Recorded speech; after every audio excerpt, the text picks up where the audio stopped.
ایلیا چی داری درست میکنی؟ شیک فروتی. ماما این که شیک نیست، این ماسته.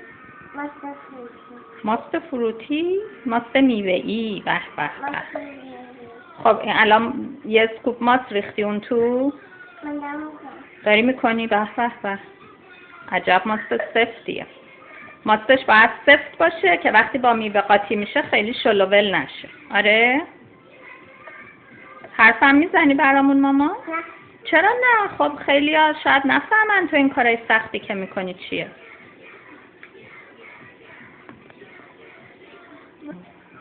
خب حالا این چیه داری میریزی ماما؟ هم؟ هانی. بعد به فارسی میگیم چی؟ عسل. چقدر عسل میریزی؟ نمیدونی؟ آخ آخ آخ. به اندازه یه قاشق ها؟ اصلا این عسل اومد ازش؟ آره. خب پس حالا برس اون یکی یه خورده دیگه.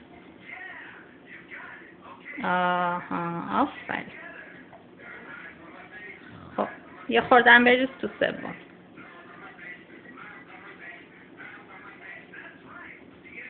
آفرین.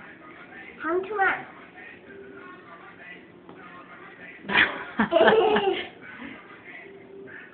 میگم تو که نمیخوای از اون بطریش بخوری، از اون جارش چیش بخوری ها؟ تو من now.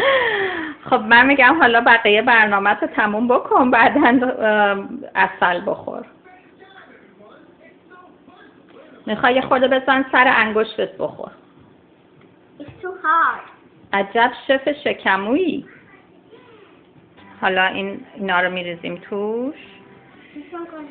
آها زودتر یه خورده همشو ببین همشو باید بریز ماما، یه دونه فایده نداره.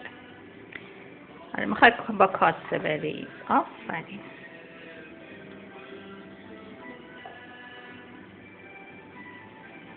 آفرین.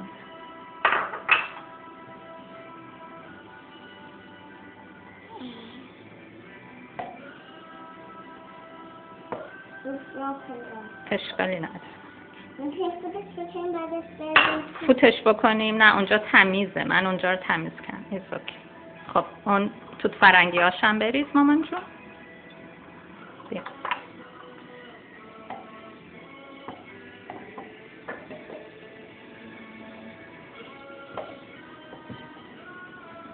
اشکالی نداره.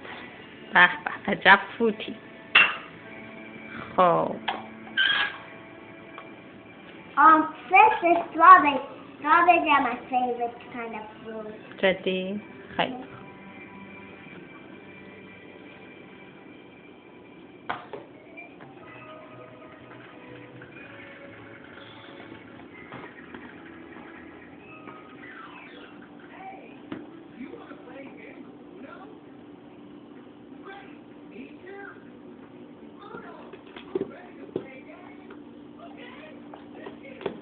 بذار من کمک کنم.